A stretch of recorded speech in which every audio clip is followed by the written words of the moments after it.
Azizlar, sizlarga sifatli va hamyonbop narxlarda Namangan darvozalarini taklif qilamiz. Narxlari 1 metr kvadrat uchun 570 ming so'mdan boshlanib 2 million so'mgacha. O'zbekiston bo'ylab yetkazib berish va o'rnatish xizmati mutlaqo bepul. Kerakli ma'lumotlarni ushbu raqamlardan olishingiz mumkin.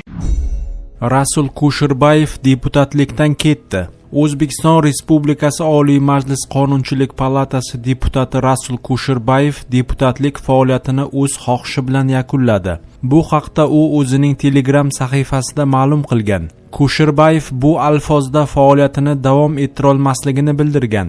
Deputatlik faoliyatimni yakunlashga qaror qildim. Bunday ishlay olmas ekanman. Bunga majbur bo'lganimdan afsusdaman. Ishonch bildirgan, qo'llab-quvvatlagan barchaga rahmat, rozi bo'linglar. Nasib qilsa qolganini vaqt ko'rsatadi. Alloh madadkor bo'lsin, degan Kusherbayev.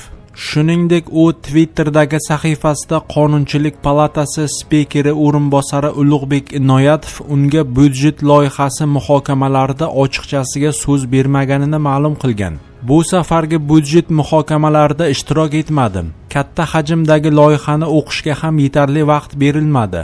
Birinchi o'qishda yalpi majlisda so'z so'rasam, zam spiker Ulug'bek Inoyatov ochiqchasiga so'z bermadi. So'ng majlisdan chiqib ketdim va kirmadim.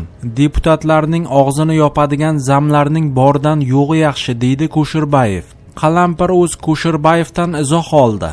Parlamentga bunday munosabat bo'layotganidan qattiq xafaman. Prezidentimiz parlament bu demokratiya maktabi degan. Odamlar bu yerda demokratiya nimaligini o'rganishi kerak. Yoshlar kelib bahs munozaralarni ko'rsin degan. Bu yerda xalqning manfaati yo'lida xizmat qiladigan qonunlar qabul qilinishi kerak bo'lgan joy degan. Shuncha gaplardan keyin ham boshqa idoralarning, ayrim amaldor rahbarlarning deputatlarga, parlamentga munosabati bu yo'sinda saqlanib qolayotganidan juda ham afsusdaman.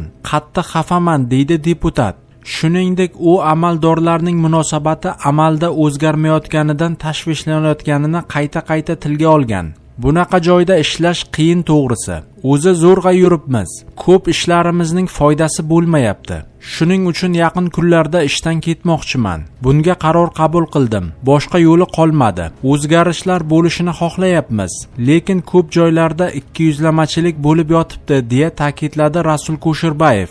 Deputat o'z fikrini yakunlar ekan, bu vaziyatda o'zining ham aybi borligini bildirdi. Asosiy aybdor o'zimiz. Ayb o'zimizda. O'zimda eng ko'p kamchiliklar bor.